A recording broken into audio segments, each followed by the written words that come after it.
गजेंद्र ने स्तुति तो सबकी की, लेकिन नाम किसी का नहीं लिया। गजेंद्र कहते हैं, जो अपनी इच्छा से सारी सृष्टि का सृजन करते हैं, पालन करते हैं, मैं उन्हें प्रणाम करता हूँ, वो आकर मेरी रक्षा करें।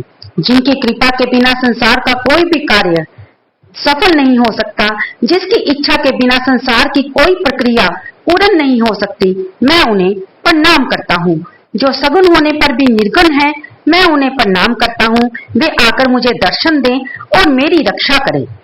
तो दोस्तों, स्वागत है आपका अपने ही YouTube चैनल कलयुग के चमत्कार संतों की वाणी में आज ही के दिन 2 अक्टूबर सर्वपितृ अमावस्या पर, क्योंकि ये वीडियो आज के लिए ही हम आपके सामने लाए हैं। इसमें हम आपको सुनाने जा रहे हैं गजेंद्र मोक्ष की कथा। हमें तो संस्कृत आती नहीं, हम ना ही उसका शुद्ध उच्चारण कर पाते हैं, इसलिए हम आपके सामने ये वीडियो लाए हैं ताकि आप गजेंद्र मोक्ष की कथा आज के दिन सुन सके ठाकुर श्री कृष्ण शास्त्री जी के श्री मुख से। आइए हम सब मिलकर सुनते हैं और आज की ये कथा सुनकर हम अपने पितरों के चरणों में प्रणाम करते हैं और उस परमात्मा को भी प्रणाम करते हैं जो हमें इस जन्म मरण के बंधन से छुटकारा दिलाते हैं और अपना नाम जपाकर हमारे मुक्ति कराकर हमें मोक्ष देते हैं। आइए सुनते हैं। तो तुम्हें याद करना या किसी कामना से याद करना, ये दोनों ही भक्ति मतलब की भक्ति है। भगवान की याद तो निष्काम भाव से कर, किसी कामना से नहीं, कष्ट की निवृत्ति के लिए नहीं। हम लोग जो हैं जब सुखी हो जाते हैं, थोड़ा धन ऐश्वर्य बढ़ जाता है, तो प्रभु का विस्मरण कर देते हैं, याद नहीं करते। अच्छा, वो हमसे कुछ मांगते हैं क्या? सोना चांदी हीरा जवाहरात मोती माणिक आपसे कभी कुछ मांगा? वो तो एक ही बात कहते हैं कि कभी कभी मेरी याद कर लिया कर। हम वही नहीं कर पाते। अब गजराज जो हाथी था ना, गजेंद्र, उसकी कई पत्नियां थीं और बहुत बच्चे थे। बड़ा हृष्ट पुष्ट बलिष्ठ शरीर, त्रिकूट पर्वत की कंदरा में रहता था, पत्नी बच्चों के साथ में वास करता था। और जब झूमता हुआ गजराज चलता ना, तो छोटे छोटे सियार हैं, खरगोश हैं, हिरण हैं, जय जयकार लगाते। तो बोल देता, डरना नहीं, मैं जंगल का राजा हूँ, मुझे स्मरण करना, मैं तुम्हारा कष्ट मिटा सकता हूँ। अभिमान हो गया था उसके मन में। एक बार अपनी पत्नी और बच्चों को ले जाकर के जब नीर पीवन है तो गयो सिंधु के किनारे सूरदासी गाते, वो सरोवर जो थी ना, सिंधु जैसी लगती थी। सरोवर क्या थी? सागर जैसी थी बिल्कुल। पत्नी बच्चों को लेकर के उसमें प्रवेश किया, मल मल के नहला रहा है पत्नी को, बच्चों को, सबको प्रेम से है। उसी में कोई रहता था, ग्राह ने पैर पकड़ लिया। तो गजराज कहता है, किसी छोटे जंतु ने मेरा पैर पकड़ा, अभी इसको मालूम नहीं अपन कौन है। जब मालूम चलेगा, हो महाराज का पैर पकड़ लिया गलती से, माफी मांगेगा, माफ कर दूंगा बात में। ऐसा उसने सोचा, पहले नहा लूं। अब नहाते नहाते उसको लगा कि मैं कुछ कमजोर हो रहा हूं, क्योंकि ग्राह तो जल का जंतु है। अब इसके रक्त का पान कर रहा है, उसकी शक्ति बढ़ती जा रही है। प्यार से बोलो जय श्री कृष्ण। उसको पान कर रहा है।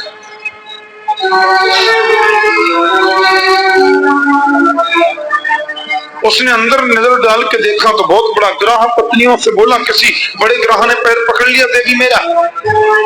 बच्चों से कहा, अरे बच्चों, मैं बड़े संकट में पड़ गया हूं। अब पत्नी बच्चों ने सूंड पकड़ के बहुत खींचा, लेकिन वो तो छोड़ता ही नहीं, जल जंतु है। पत्नियों ने सूंड हटाई, मुंह फेर कर चल दी। अरे धर्म पत्नी जी, आप कहाँ जाती हो? बोले, पतिदेव आप निकलोगे नहीं तो हम यहाँ खड़ी थोड़ी रहेंगी और काम भी तो देखना है।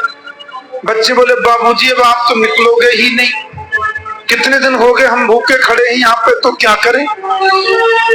खाली पानी पी के जिंदे थोड़ी न रह सकते। पत्नी बच्चे छोड़ करके चले गए। गजराज को बड़ी ग्लानि होती। इन हाड़मांस के पुतले वालों से मैं सहायता मांगता हूँ, इतनी सहायता गोविंद से मांगता तो भी कल्याण हो जाता है। उसने अपनी आंखें बंद कर ली और भगवान की बड़ी सुंदर स्तुति गाई, ऐसा लिखा है। पर आश्चर्य की बात थी कि गजराज ने जो प्रभु की स्तुति गाई, ध्यान देना, उसमें नाम किसी का नहीं लिया। हाँ, न नारायण का नाम, न विष्णु, न राम, न कृष्ण, न दुर्गा जी, न भैरव जी, किसी का नाम नहीं। और स्तुति पूरी गा रहा है, नाम किसी देवता का नहीं, और स्तुति पूरी हो रही। गजेंद्र मोक्ष स्तोत्रम बोलते हैं इसे। एवं व्यवस्थो बुद्धिया समाधाय मनोरथि जजाप परमं जाप्यम प्राग जन्मन्यनुशिक्षितम। भगवान की बड़ी मंगल स्तुति गाई। कहता है, यह स्वात्मनीदम निजमाय अर्पितम क्वचित विभातम क्वचित तिरोहितम अविद्रदिक साक्षु वयम तदीक्षते स आत्ममूलो गतुमाम परात्पर। गजराज कहते हैं, जो अपनी इच्छा से सारी सृष्टि का सृजन करते हैं, पालन और लय कर देते हैं, मैं उन्हें प्रणाम करता हूं, वो आकर के मेरी रक्षा करे।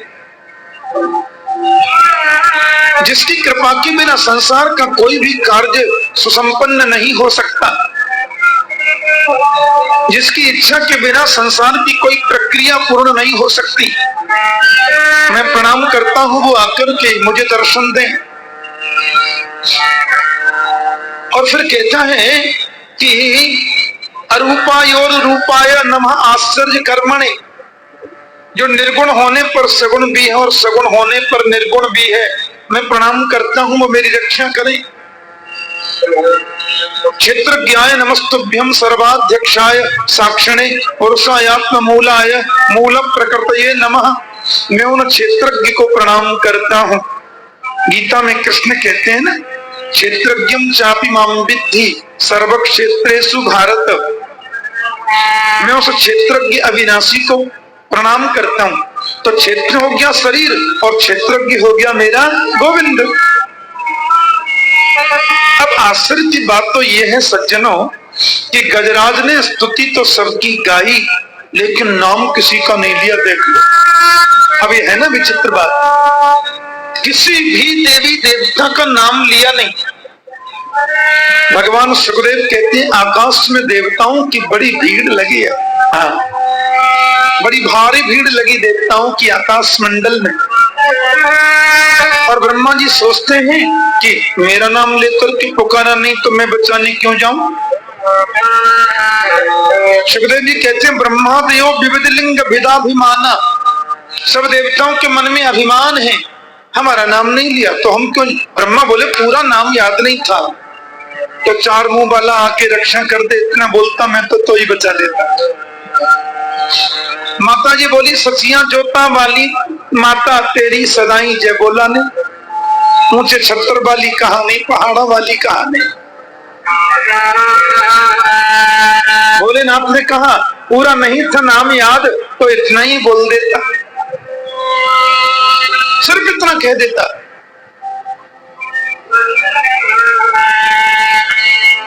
त्रिनेत्र आ जाए, त्रिशूलधारी आ जाए, अरे कुछ भी याद नहीं था तो बोल बम कह देता। तो कावड़ के वाले आते हैं ना महाराज, हरिद्वार से जो कावड़ ले लेके आते हैं अपने अपने गांवों के लिए, बोल बम बोल बम बोल बम बोल बम, पूरा रोड को घेर लेते हैं। क्या मजाल कोई निकल जाए, हॉर्न दो तो सुनते ही नहीं। जगह जगह पर कैंप लगे रहते हैं, उनकी सब निःशुल्क व्यवस्था होती है, भोजन फ्री, नाश्ता फ्री, सुल्फा फ्री। बोलो जय श्री कृष्ण।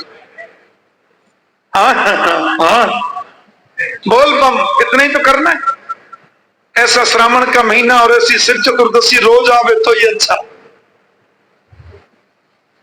भोलेनाथ कहते हैं, कुछ भी तो नहीं कहा तो मैं बचाने क्यों जाऊं।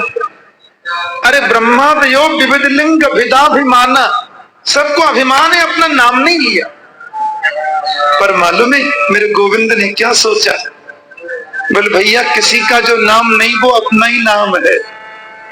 अब मैं भी बचाने न गया तो ये तो डूब के मर ही जाएगा ना बेचारा। संतजन कहते हैं कि गोविंद जब गरुड़ पर बैठने को चले तो प्रभु ने गरुड़ के चेहरे को देखा कि उसको भी अभिमान हो गया है। ये बहुत गलत बात है।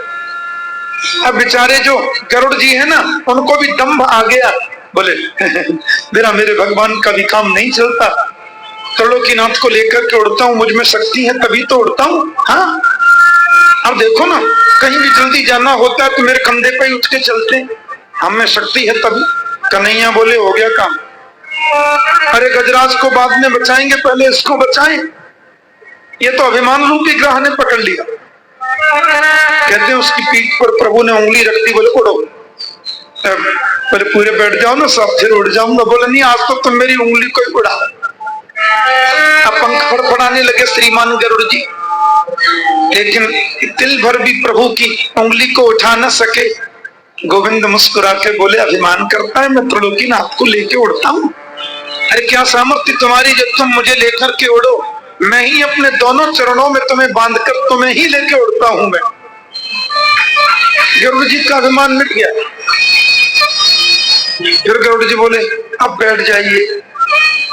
तब भगवान विराजे, लेकिन गजराज भी पक्का है, देखो किसी का नाम लिया ही नहीं, न देवियों का नाम न देवाओं का नाम, किसी का नाम लेता ही नहीं है। लेकिन भगवान जब गरुड़ासीन होकर के आ गए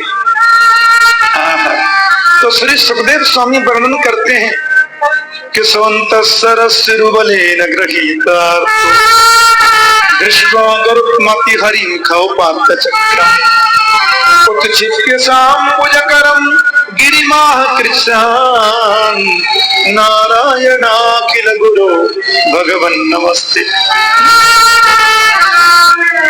अब तक नाम लिया नहीं, और जब गोविंद को आते देख लिया तो उसने तुरंत कमल का फूल तोड़कर अपने सूंड में लेकर के प्रभु की ओर चढ़ाया।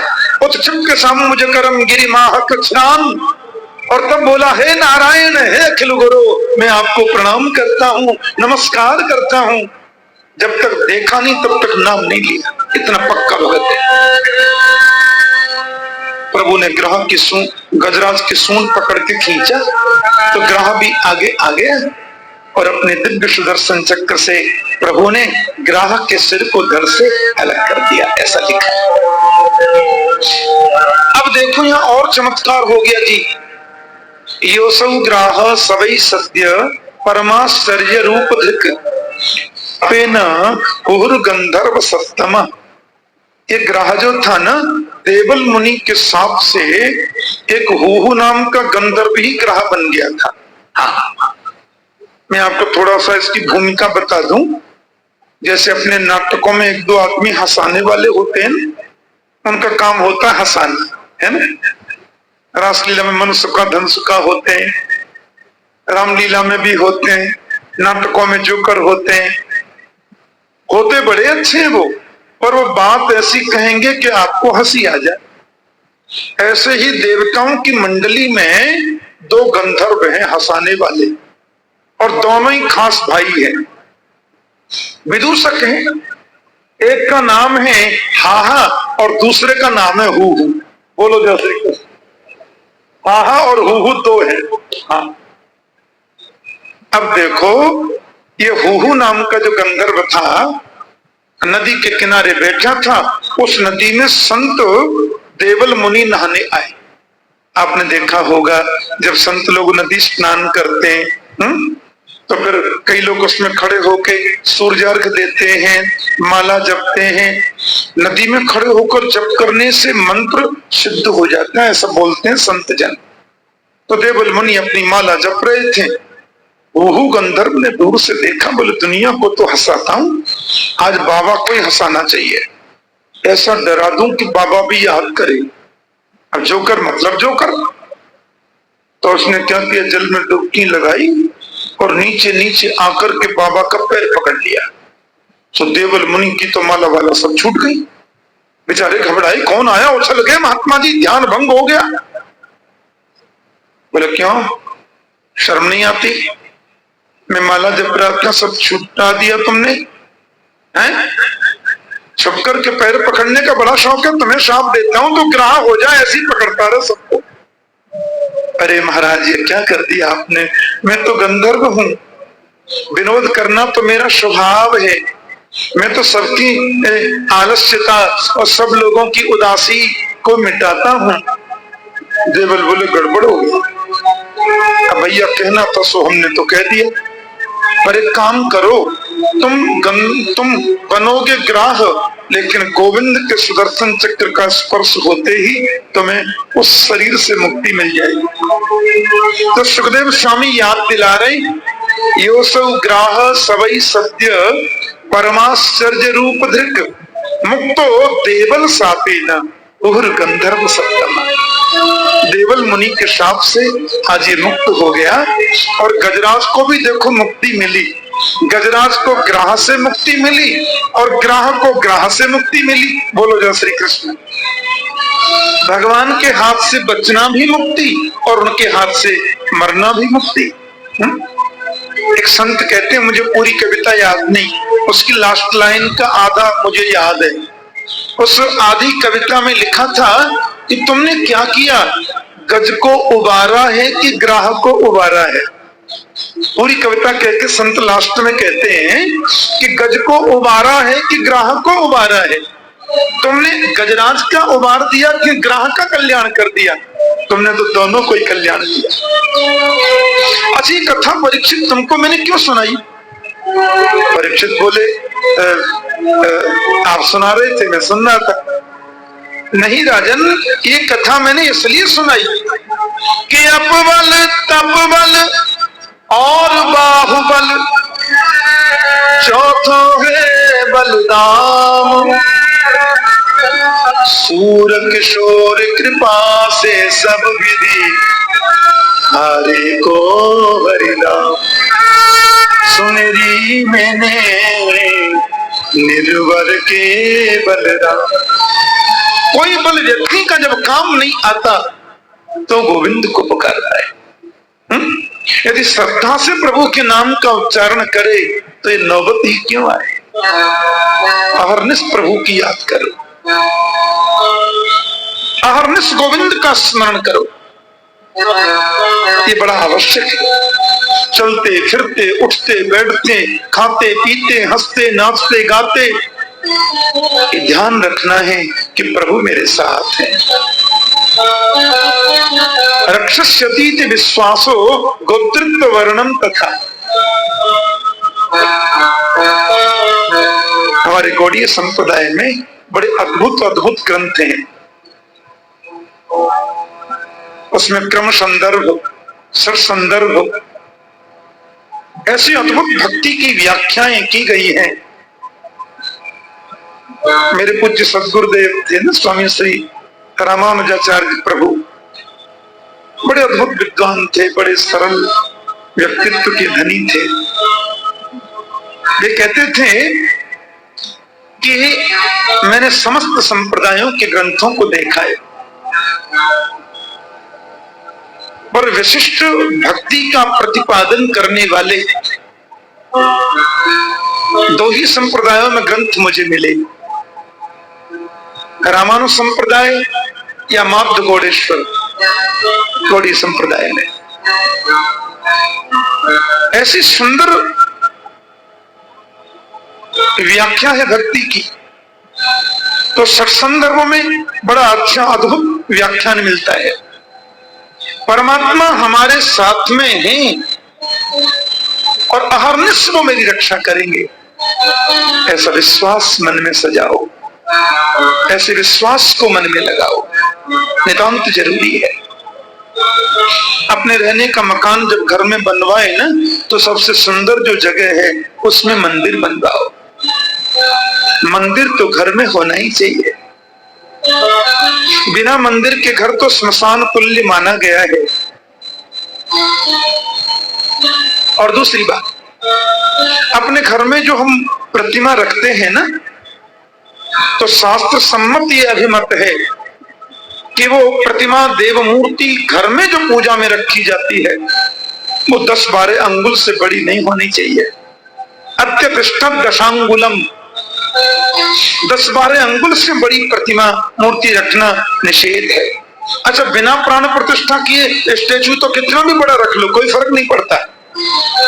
या भगवान का चित्र कितना भी बड़ा घर में रखें, तो चित्र की तो प्राण प्रतिष्ठा होती नहीं। लेकिन जो प्रभु की अष्ट धातु की मूर्ति या किसी भी धातु की मूर्ति जो घर में हम रखते हैं पूजा में, वह मूर्ति कभी भी 10-12 अंगुल से बड़ी नहीं होनी चाहिए। और उसमें 3 बातों का हमको विशेष ध्यान रखना चाहिए। कौन सी बातें हैं? ये मूर्ति है, कभी भाव मत जगाओ। ये तो प्रत्यक्ष मेरे गोविंद हैं, इस लाड़ से लाड़ लड़ाओ। कि मूर्ति मानेंगे तो श्रद्धा उत्पन्न होगी कैसे? बिना भगवान के भोग लगाए किसी भी पदार्थ का सेवन मत करो। और वही वस्तु घर में बननी चाहिए जो भगवान का भोग लग सकती है। जो पदार्थ भगवान के भोग में वर्जित है वो तो रसोई घर में आना ही नहीं चाहिए। ये नियम है शास्त्र का। घर में 2 मंदिर होते हैं, एक मंदिर वो जिसमें गोविंद विराजमान है, दूसरा मंदिर वो जिसमें गोविंद का भोग बनता है। लिखा तो ये भी है कि रसोई घर में चप्पल पहन के प्रवेश नहीं करना चाहिए। चप्पल सोने की भी है तो भी वर्जित है। टाट बिछा लो, ठंडी लगती है तो संगमरमर लगाए महाराज। लकड़ी के खणामू स्पेशल रसोई के लिए बनाओ तो ठीक है, बहुत ठंड लगे तो उनको पहनो, पर शर्त है कि वो बाहर नहीं आने चाहिए। लिखा तो ये भी है कि खड़े होकर भोजन बनाना मना है। बोलो जय श्री कृष्ण। पर चलो कलयुग है, इतनी छूट मिल भी जाए तो कम से कम चप्पल पहन के तो मत बनाओ। जो चीज भगवान के भोग में वर्जित है वो प्रभु और रसोई में आना भी वर्जित है।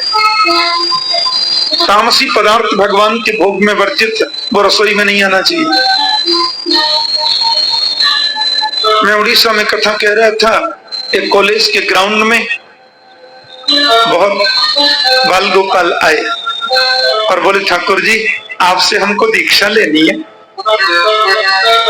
मैंने कहा भैया वो तो मैं ठीक है दीक्षा तो दे सकता हूं पर 3 शर्त हैं।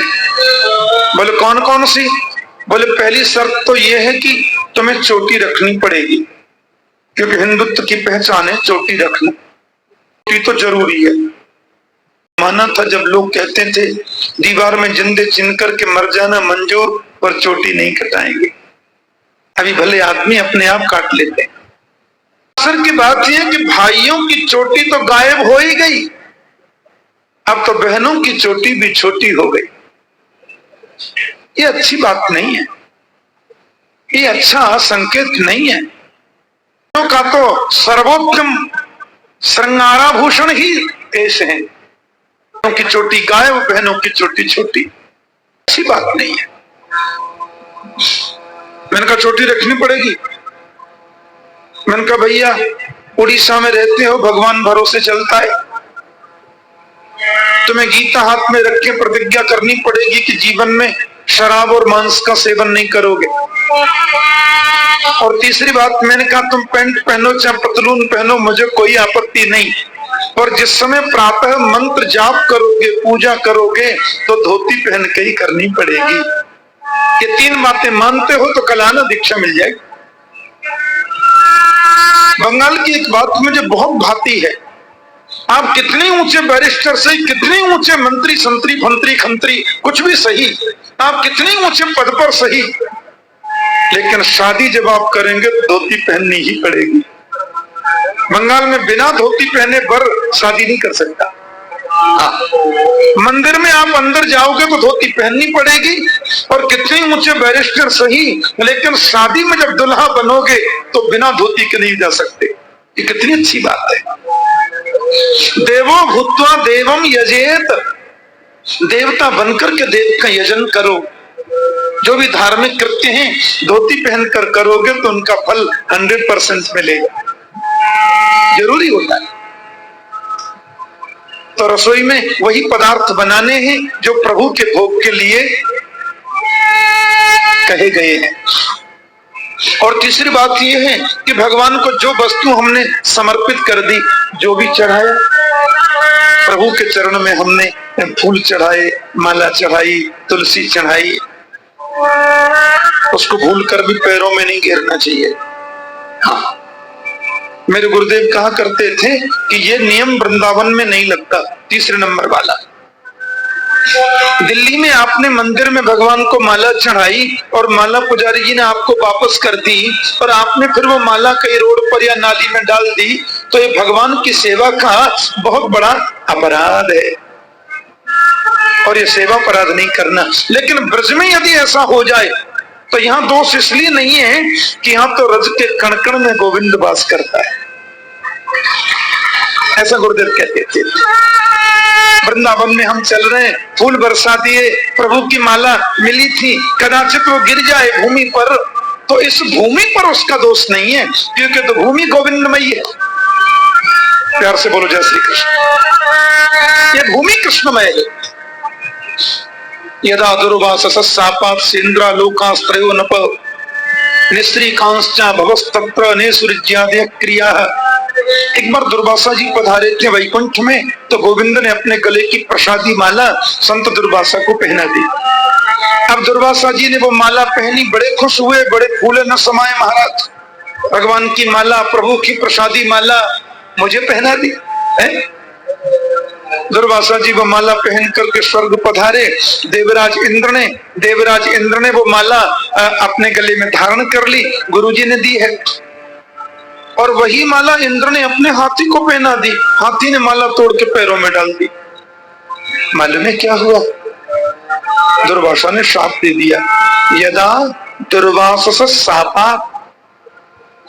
और देवराज इंद्र को दारिद्र्य देखना पड़ा, स्वर्ग दैत्यों ने कब्जे में कर लिया। वो तो अच्छा हुआ, भगवान के चरणों में गए तो भगवान ने समुद्र मंथन की प्रक्रिया बताई, क्षीर सागर के मंथन का उपयोग बताया, बांस की नाक को रस्सी बनाए, मंदराचल पर्वत को रई बनाया,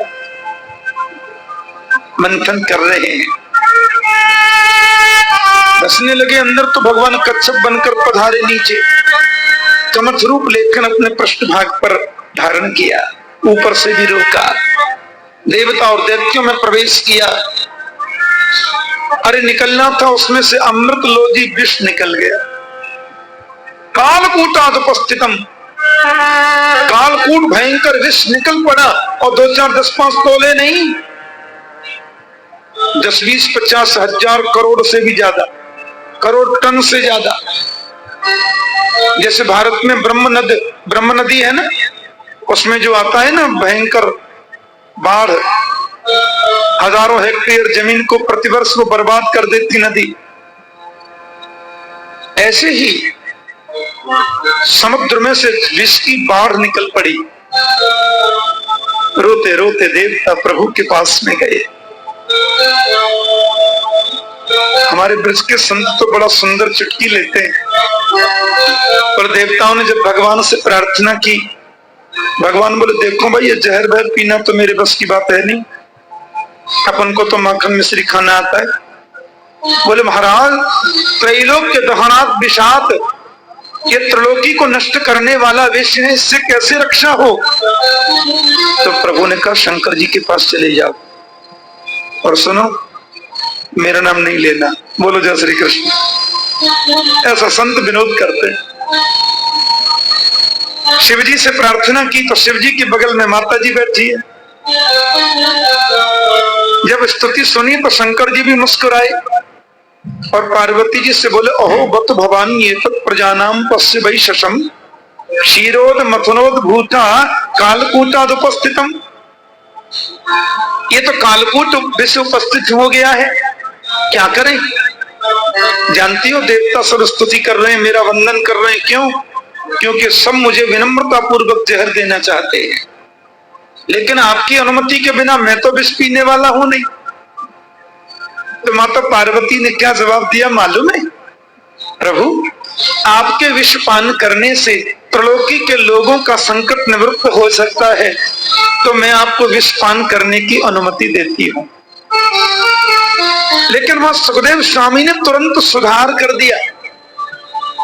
बोले पार्वती माता ने शिव जी को विष पान करने की आज्ञा दे दी, आप ये न सोचे कि हम कोई कम पतिव्रता थोड़े ही हैं, हम कोई छोटी मोटी पतिव्रता थोड़े ही हैं। हम भी कह देंगे पतिदेव से पी जाओ पतिदेव तुम भी,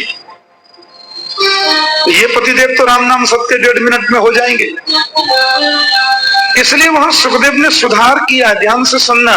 कहते हैं पार्वती जी ने शंकर जी को विषपान करने की आज्ञा तो दी, पर क्यों दी?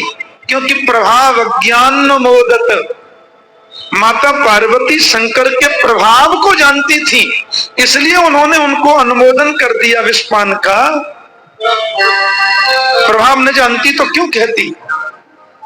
ततः करतली कृत्यम व्यापी हाला फलम विषम अवक्ष्यन् महादेव कृपया भूत भावर। भोलेनाथ ने उस पूरे विष को अंजलि में ले लिया और पान कर लिया। तो समस्या ये हो गई, अंदर जाए तो गोविंद बैठा, इधर तो गोविंद बैठा। उनको तो मीठा माखन खाने की आदत है, और बाहर निकालूं तो सारी दुनिया जल के राख हो जाए।